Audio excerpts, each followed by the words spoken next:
a todos que procedem retamente. Eu mostrarei a salvação que vem de Deus.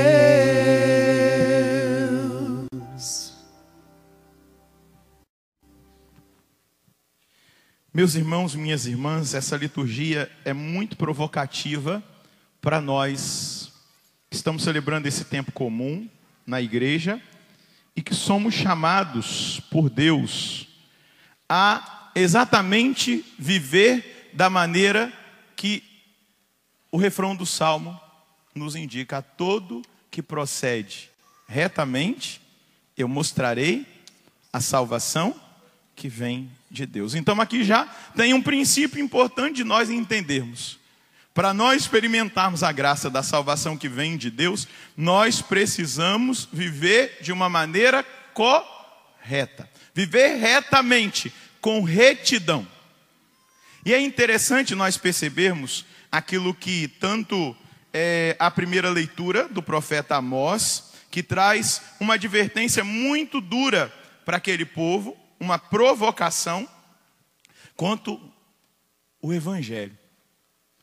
A partir dessa liturgia da palavra, nós tentarmos vislumbrar aquilo que Deus nos chama agora, hoje. O profeta Amós vai trazer a profecia dizendo: buscai o bem, só assim o Senhor dos exércitos vos assistirá. Como tendes afirmado, odiai o mal, amai o bem.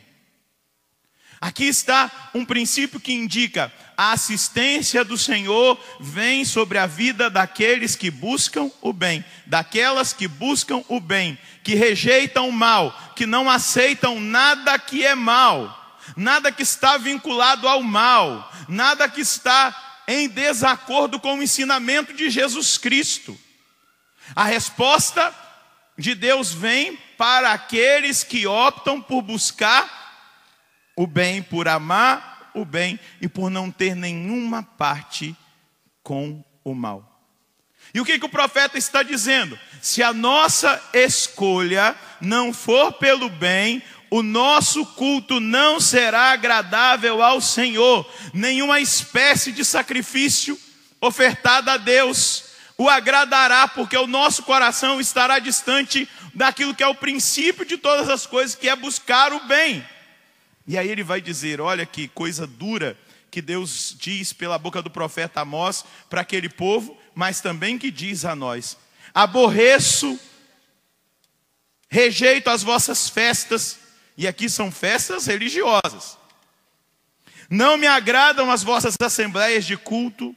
Se me oferecerdes holocaustos, não aceitarei as vossas oblações, e não farei caso dos vossos gordos animais de sacrifício. Livrai-me da balbúrdia dos vossos cantos. Nem os vossos cantos eu aceito se os vossos corações estão distantes da bondade, estão distantes do princípio da verdade, do princípio do amor a Deus, do seguimento de Deus. Eu não gosto dos vossos cantos, eu não quero ouvir a toada das vossas liras, dos seus instrumentos. E aí ele apresenta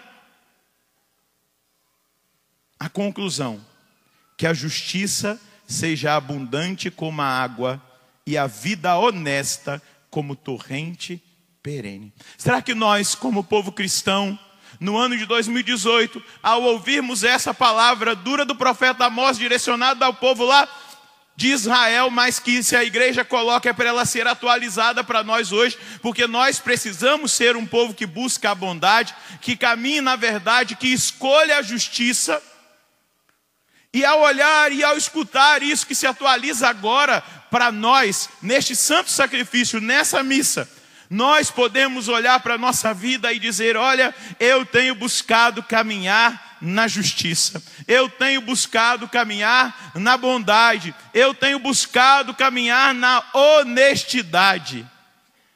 Porque o nosso papel de cristãos nesse mundo. Por isso que Jesus diz: vós sois a luz do mundo, vós sois o sal da terra.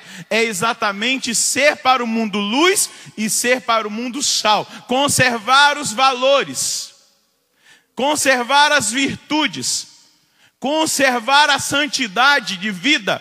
É para isso que nós existimos. Senão a nossa vida cristã será um fracasso.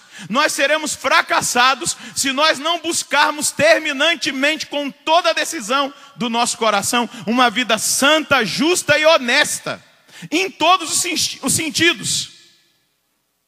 Porque é para isso que nós, como cristãos, existimos. Existimos para ser luz, existimos para ser sal. Se não for assim, nós somos derrotados naquilo que é o propósito e o chamado de Deus para a nossa vida. E eu tenho certeza que ninguém daqueles que estão aqui, nenhum dos que estão aqui e dos que me ouvem de casa, de qualquer lugar desse planeta Terra, que agora me escuta, quer ser um derrotado no seu chamado cristão, no seu chamado feito pelo próprio Deus. Precisamos buscar o bem, a honestidade, a justiça. Veja bem, nós no Evangelho vimos lá uma legião que possuía aqueles dois homens que estavam naquela condição há muito tempo, vivendo numa condição de morte, porque quem mora no cemitério está vivendo em meio a quê? A uma condição de morte. Eram violentos, estavam isolados da sociedade, porque ninguém tinha coragem de passar naquele caminho. Porque eles eram violentos, eles agrediam. Deviam ter matado pessoas, machucado profundamente pessoas que passaram por aquele caminho.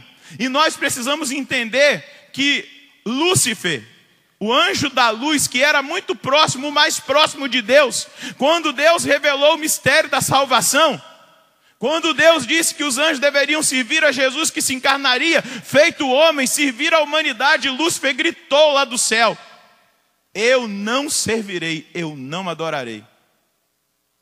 E junto com ele uma multidão de anjos, que hoje aqui, eles se transformaram em Satanás, o chefe, o Lúcifer Satanás, e os outros demônios. E hoje nós vemos esses dois homens que o Evangelho nos traz, possuídos por uma legião de demônios. Não era um só, eram muitos demônios que possuíam aqueles homens. E nós contemplamos algo, porque a decisão deles foi definitiva. Eles escolheram não servir, eles escolheram não adorar, eles escolheram o mal, eles escolheram as trevas. E a escolha de um anjo é definitiva, exatamente por ele ser mais perfeito do que nós. Muitas vezes, talvez, você tenha escolhido as trevas, você tenha escolhido o mal, você tenha escolhido o erro, eu tenha escolhido o erro em muitos momentos, mas pelo arrependimento, pela confissão dos nossos pecados, nós podemos voltar à graça. Eles não voltaram. Foi definitiva a decisão que eles tomaram. Nós podemos voltar. Talvez você que me ouve, você que está aqui, esteja em alguma situação de erro, e você sabe que você está errado, você sabe que você não está agradando a Deus, você sabe que não está vivendo o Evangelho, você sabe que não está vivendo os princípios. E hoje, diante dessa liturgia, onde Deus nos chama a optar pela bondade, onde Deus nos chama a optar pela honestidade e pela justiça, você decida voltar. E ao decidir-se por voltar, você experimenta de Deus a chance. Você pode voltar à graça e ao bom relacionamento com Jesus. É só você dizer: Jesus, eu preciso voltar. Você que precisa buscar o sacramento da confissão, o que você está esperando para dar para Deus de presente a sua vida e o seu coração, e dizer: basta, eu não quero mais o pecado na minha vida. Porque você precisa, segundo o Evangelho de hoje, segundo o texto de Amós, precisa viver uma vida honesta e justa para que as suas preces sejam ouvidas de verdade. Porque fora disso, isso é bíblico, é a palavra que está dizendo. Eu não estou criando nada em cima da palavra.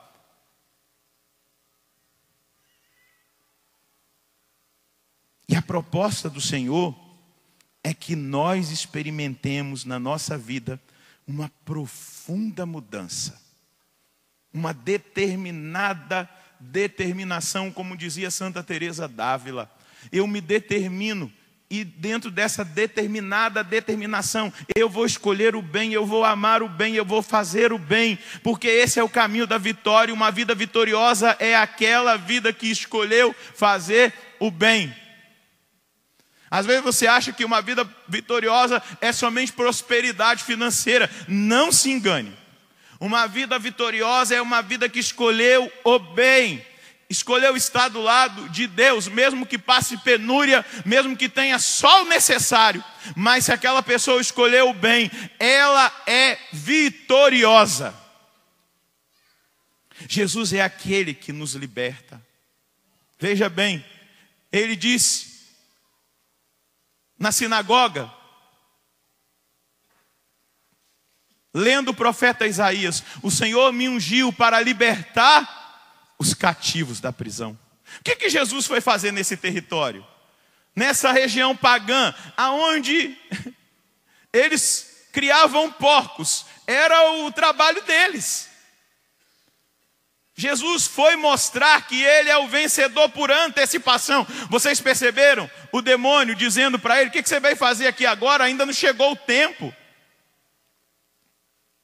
Mas ele se antecipa para mostrar que ele veio libertar.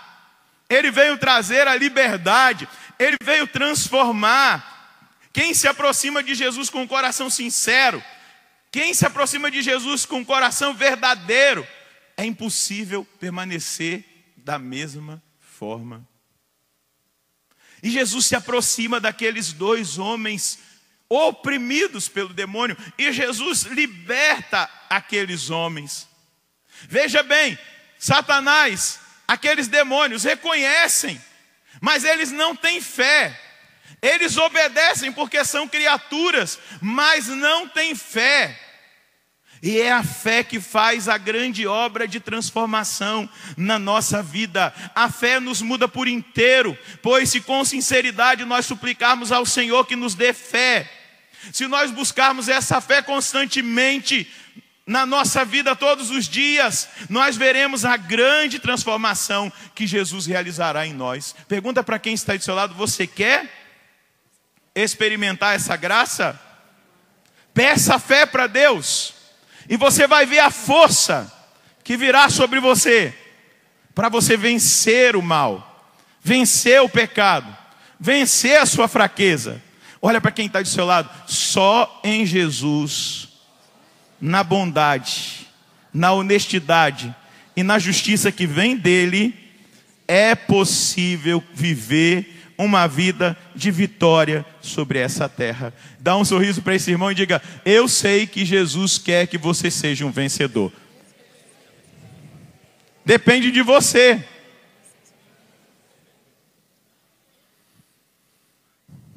Eu vim para que todos tenham vida e a tenham em abundância. João 10:10. Vida nova, vida no Espírito, vida sobrenatural. Ele veio trazer vida e vida em abundância. Porém, o mesmo versículo 10 vai dizer: o ladrão veio para matar, roubar e levar à perdição. O catecismo da igreja nos revela que esse é o grande trabalho do demônio: desviar-nos do projeto da salvação, incentivar-nos a escolher o mal, e a escolher mal as realidades da nossa vida, do nosso caminho. Isabel de Portugal, que nós celebramos hoje, foi traída pelo seu marido, humilhada, mas ela escolheu o bem. E qual foi a escolha dela? Perdoar, acreditar, orar, investir, se consumir pela transformação do marido dela, não desistir. Ela escolheu o caminho da justiça, dar ao outro aquilo que lhe é de direito. E qual era o direito do sem vergonha do marido dela? A salvação. Você riu do sem vergonha, né? Pensou em alguém? Era a salvação. o mais importante, e depois o filho, ao ver a desonestidade do pai, pilantra que o pai era, o filho queria agredir, matar o pai. E Isabel convence o seu filho a amar o pai, a honrá-lo pelo quarto mandamento.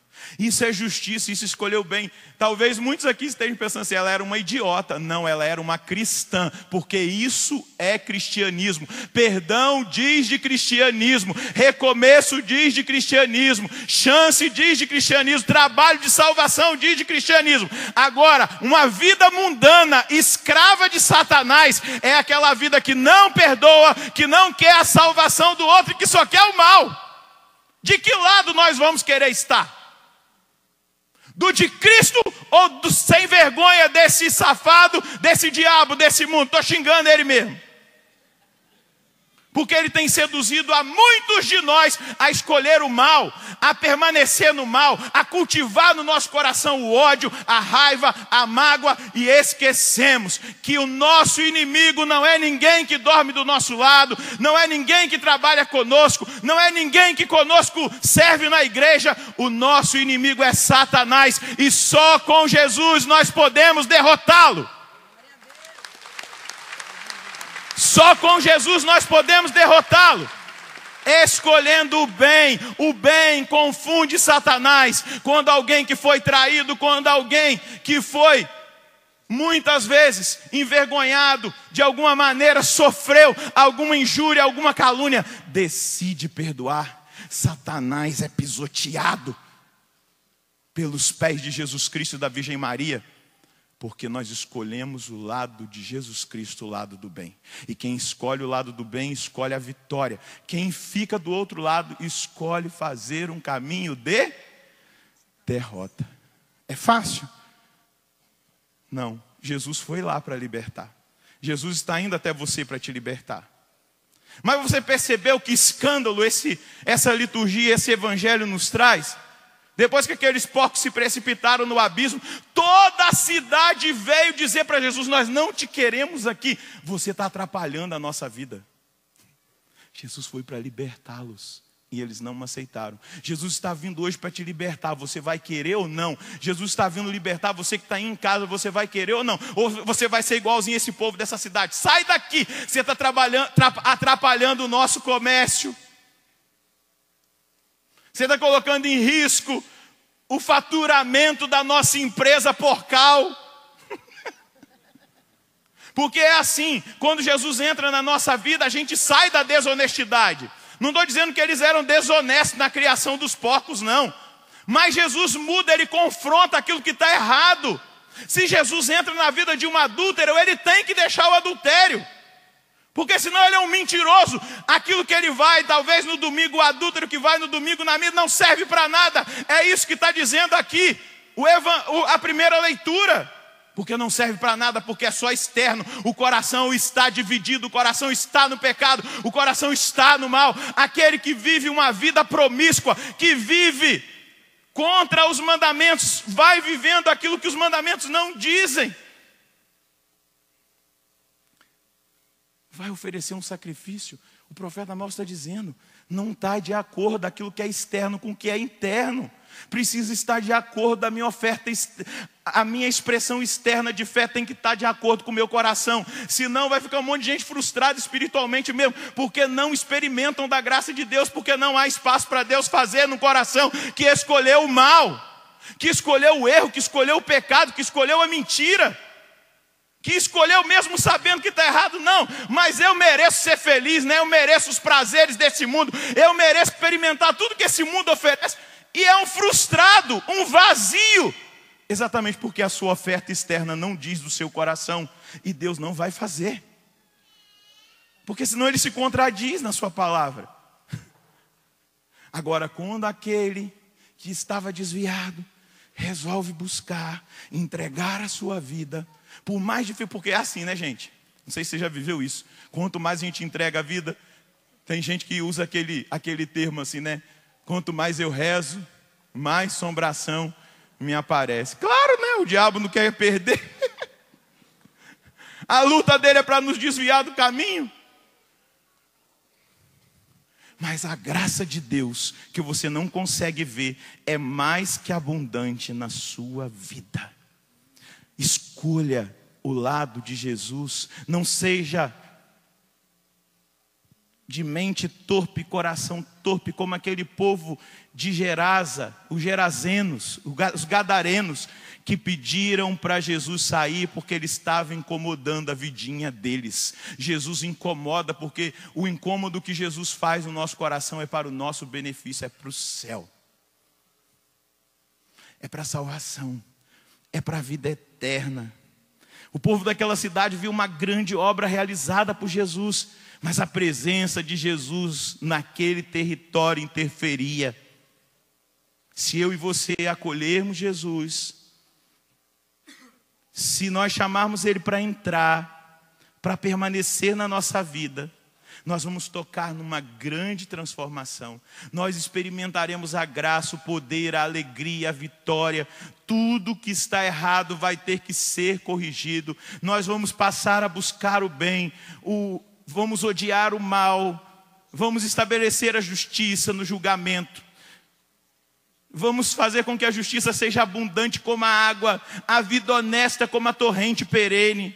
É da graça de aceitar Jesus Cristo como Senhor e deixá-lo ser Senhor da nossa vida, que nós vamos experimentar toda essa obra. É para isso que nós somos cristãos, e o chamado de Deus é para que nós vivamos a nossa vida em alto nível. Vamos deixar de fazer com que a nossa vida seja nivelada lá no rodapé. Não, Deus nos chama para o alto, para as coisas do alto, para uma vida lá no alto da vida espiritual, da decisão pela santidade. E aqui, decisão por santidade, o Padre está falando coisas concretas, não por moralismo, mas por necessidade que nós temos de conversão.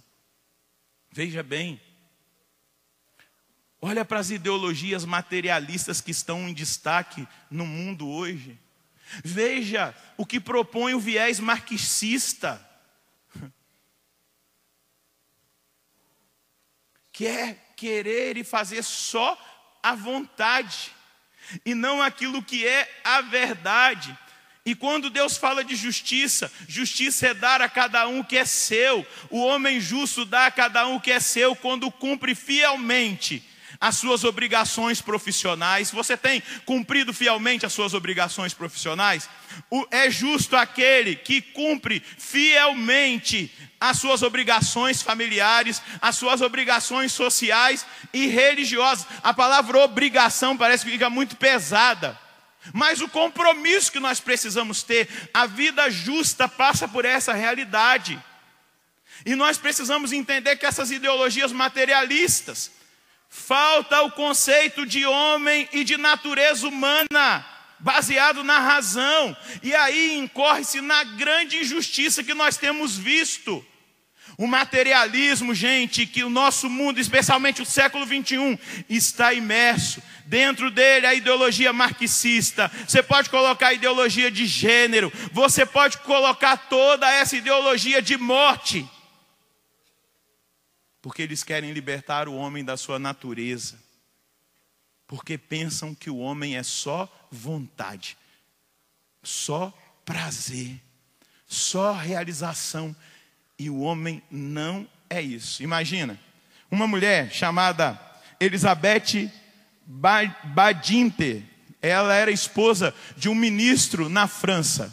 Sabe qual foi a proposta que ela fez de tecnologia? Para você entender o pensamento materialista, tá? Ela propôs libertar as mulheres da feminilidade. E o que isso indica na cabeça dessa doida? Arrumar uma tecnologia que gere durante 9 meses a criança numa incubadora, para que a mulher não faça a experiência de mãe, porque ela não tem que se render à feminilidade própria de ser mãe. Sabe qual era a proposta dessa doida? Libertar o homem da masculinidade. Desenvolver uma tecnologia que o homem engravidasse e pudesse ter o bebê com 9 meses numa cesariana. Vocês estão rindo? Isso está aí no pensamento dos ideólogos. O que é a ideologia de gênero, senão isso aqui? Eu ir contra a natureza humana. Isso é materialismo. Quando se questiona a inalterabilidade da natureza humana, os direitos do homem deixam de existir. Os direitos dos homens são sacrossantos, porque estão inscritos na nossa natureza. E deixa eu dizer, transcende os tribunais, transcende a Organização das Nações Unidas, transcende a ideia de direitos humanos que se tem hoje, porque é inalterável. Você está me entendendo? Não é o homem que decide. E quando nós vemos os ataques ao inviolável direito à vida se multiplicando, veja bem, a Argentina celebrou a aprovação do aborto na Câmara como se eles tivessem ganhado a Copa. Bem feito, foram antes. Celebraram, meus irmãos, uma lei que vai matar inocentes que não têm direito de escolher se vão viver ou não. Celebraram a morte. E aqui eu não estou contra os meus irmãos argentinos. Quem celebrou, coitados, é porque eles não conhecem a verdade. E a missão nossa é apresentar a verdade para eles. Na Irlanda a mesma coisa. O povo gritando, chorando, festejando. Porque enfiaram na cabeça que a vida, que a realidade humana, que os direitos humanos não estão vinculados à realidade da inalterabilidade, da inviolabilidade da realidade do homem, da existência, da natureza humana que é inalterável. As vítimas do aborto, da eutanásia, têm pagado o preço amargo de uma nova forma de totalitarismo. O totalitarismo democrático, que é a ideologia que tem governado o Ocidente. Um totalitarismo democrático, onde o homem tem se colocado no lugar de Deus, dizendo que está decidindo por leis mais justas. Falar de justiça, por que eu estou dizendo isso? Porque o profeta Amós está dando essa brecha. Falar de justiça é falar de direitos fundamentais da pessoa, que não derivam de convenções. Não derivam de convenções, mas dos princípios imutáveis da natureza humana. Esses direitos fundamentam-se na razão e não dependem de movimentos caprichosos da opinião pública. Então, um candidato a presidente da República do Brasil desse ano, que diz que vai fazer plebiscito para decidir sobre o aborto, já era. Católico não deve votar. Candidato que se levanta dizendo que vai acabar com a moral cristã católica do Brasil, já era. Olha quem vai estar se propondo a ser nosso presidente, que é contra a vida. Diga não, seja católico, mostre que aquilo que exteriormente você faz no domingo de ir numa missa está de acordo com o seu coração, que está em acordo com o Deus da vida, e não aquele que veio para matar, roubar e destruir. Ah, padre, mas e as propostas sociais? Propostas sociais em nome da morte de inocentes? É isso? Você vai pagar por esse preço? E saiba que o voto é a sua responsabilidade. É você diante de Deus que vai responder se você colocar alguém sentado na cadeira da presidência da República do Brasil que é a favor do aborto. É você que vai responder diante de Deus. Porque você elegeu. E se a lei for passar, se um candidato a deputado ao Senado é a favor do aborto, basta. Nós católicos temos que dizer basta. Se é corrupto, basta, chega de ser enganado. Vocês estão me entendendo? Sim. Não estou bravo não, estou tentando desentupir o ouvido de vocês. Porque a gente fica de partidarismo político. E o nosso partido tinha que ser o céu e as coisas do céu. Tinha que ser a defesa da vida. Tinha que ser a defesa dos direitos inalienáveis. A regra de ouro da ética é a razão primeiro, depois a vontade. A história recente mostra que as maiorias bem consolidadas são capazes de espezinhar os direitos dos homens. Os Estados Unidos legalizaram a escravatura de Washington a Lincoln. Hitler foi eleito pelo povo da Alemanha. Olha o que ele fez. Uma multidão incontável de intelectuais consideram o marxismo como a nova Bíblia. E o que eles defendem? Vai ver o que eles defendem. Pergunta se eles defendem a sua família. Se eles estão de acordo com você, pai, mãe, que os seus filhos, a educação dos seus filhos como devem ser. Justiça, diz hoje o profeta Amós, é estar com o meu coração de acordo com aquilo que eu estou fazendo exteriormente. Porque nenhum culto exterior que eu ofereço para Deus vai agradá-lo se o meu coração não diz daquilo que eu estou oferecendo. É isso que eu estou querendo dizer para vocês. Com todo amor, caridade, com uns berrinhos gostosos. Porque, está lá na minha página no Facebook, Padre Roger Luiz, entra lá. O Senado está consultando o povo brasileiro sobre a aprovação do aborto. E está quase páreo a páreo lá. Se eu não me engano, está apertado, 500 votos de diferença. Então eu estou convocando os católicos do Brasil a entrarem lá vai lá, se você tem dificuldade de entrar na página do Senado, vai lá e mostra que o seu coração está de acordo com o Deus que você diz que você serve, porque o Deus que você serve é o Deus da vida e não da morte. Ou eu estou errado? Alguns estão em dúvida. Gente, o projeto Genoma comprovou que a primeira célula, quando o espermatozoide fecunda o óvulo, ali já está toda a potencialidade genética do ser humano até a sua morte. Como que ali não é uma vida? Se está toda, não vai mudar, não vai alterar, o sujeito vai completar 90 anos, aquilo que está na primeira célula vai estar até na última. Quando ele parar de respirar. Vamos deixar de ser manipulados por essa mídia nojenta, dá nojo, nojenta que nós temos aqui na nossa nação. Nós precisamos oferecer para Deus o sacrifício do nosso sim à verdade. O Papa Francisco diz: para deixar a vida tranquila, mata-se um inocente. O aborto é como nazismo de luvas brancas. Madre Teresa vai dizer: mas eu sinto que o maior destruidor da paz hoje é o aborto, porque é uma guerra contra a criança, um assassinato direto da criança inocente, assassinato pela própria mãe. E se nós aceitamos que uma mãe pode matar até mesmo a sua própria criança, como nós podemos dizer para as outras pessoas que não matem uns aos outros? Já pensou? Se eu digo que uma mãe pode matar a sua própria criança, por que eu não posso dizer então que todo mundo tem direito a matar quem quiser? A gente acaba não pensando nas consequências daquilo que são as escolhas erradas, que essas ideologias que são enfiadas goela abaixo, trabalhadas. Veja quantas novelas falaram de aborto para manipular o povo brasileiro.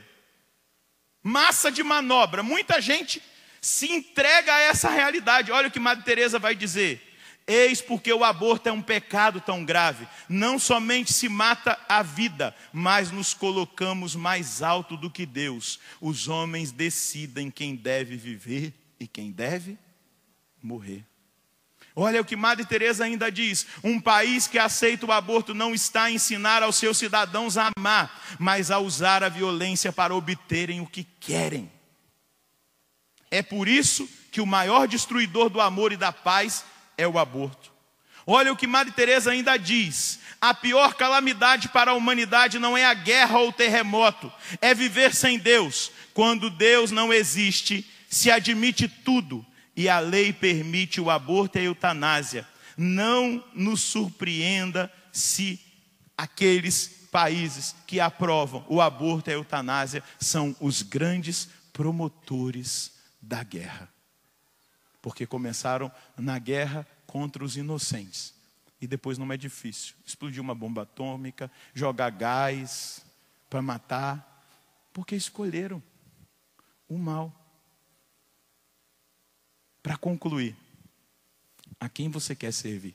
O Deus da vida ou o Deus da morte? É muito simples. Se está escrito lá: eu vim para que todos tenham vida e vida em abundância, e o ladrão veio para matar, roubar e destruir, levar à perdição. Quando nós escolhemos a cultura de morte, nós estamos servindo a quem? A Deus ou ao diabo? Dorme com essa pergunta. Louvado seja nosso Senhor Jesus Cristo.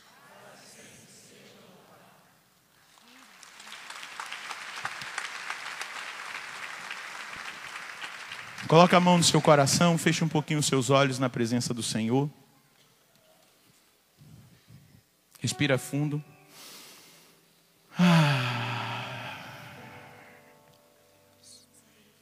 Eu quero escolher a vida. Eu quero escolher o Deus da vida. Sei que os que confiam no Senhor revigoram suas forças se renovam. Posso até cair ou vacilar, mas consigo levantar, pois recebo dele asas, e como águia